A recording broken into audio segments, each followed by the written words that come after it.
क्या आप जानते हैं, कई लोग बाहर से मुस्कुराते दिखते हैं पर भीतर से टूट चुके होते हैं। वे हर दिन अपनी मन की इच्छा दबाकर दूसरों की उम्मीदों के अनुसार जीते हैं। यही है असली मन मारकर जीना, और यही धीरे धीरे तन और मन दोनों को बीमार कर देता है।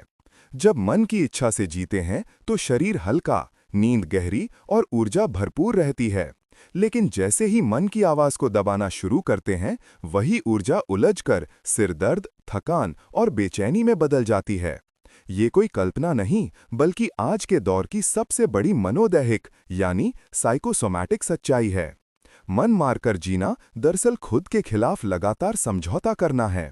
हर बार अपनी भावनाओं को रोकना, अपनी बात न कह पाना, सबको खुश रखने की कोशिश में खुद को भूल जाना।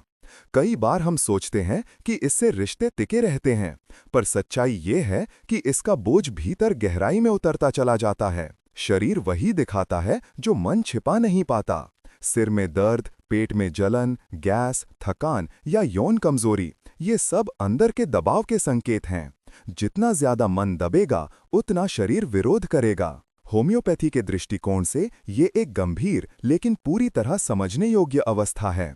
महान चिकित्सक हैनीमैन ने सिखाया कि जब मन और शरीर दोनों एक दूसरे को प्रभावित करते हैं, तो उपचार भी दोनों को एक साथ संतुलित करना जरूरी है।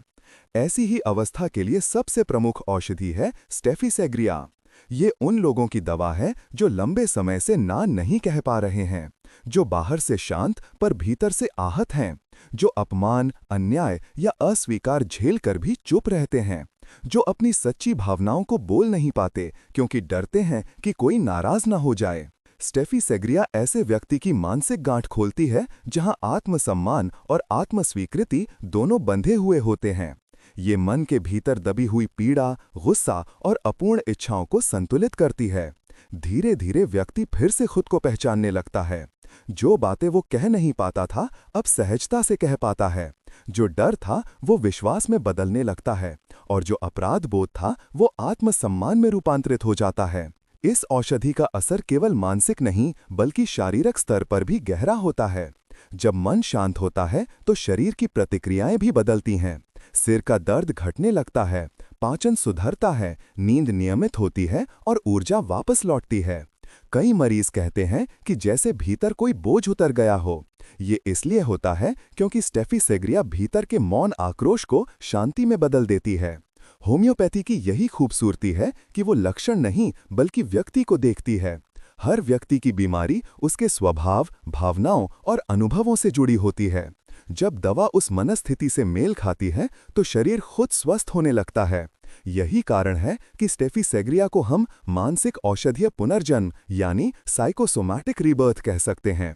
ये व्यक्ति को उसकी मूल स्थिति में लौटाती है, जहां वो अपने मन की इच्छा से जी सके, खुद को स्वीकार कर सके और बिना अपराध बोध के मुस्कुरा सके। ऐसे मरीज जब स्वस्थ होते हैं तो उनके चेहरे की मुस्कान में एक सच्ची चमक आ जाती है। वे कहते हैं कि अब कोई बनावट नहीं, बस सुकून है।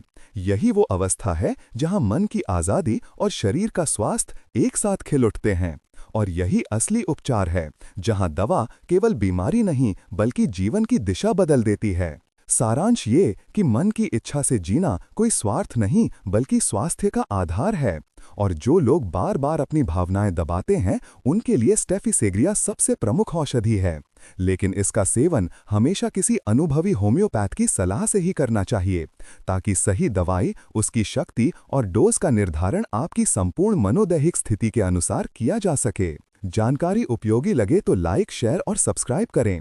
बहुत जल्दी वीडियो बनाऊंगा कि स्वस्थ जीवन शैली कैसी होनी चाहिए। अभी सब्सक्राइब करें ताकि मिस ना हो। जटिल तथा पुरानी बीमारियों के हर्बल होम्यो उपचार, काउंसलिंग एवं घर बैठे अनुभव सिद्ध हेल्थ केयर किट और ऑर्गेनिक जड़ी बूटी अर्क या पीलिया की दवाई फ्री मंगाने हेतु व्हाट्सएप नंबर 85 619 55 619 पर संपर्क करें। आपके सुझावों का स्वागत है। जोहार।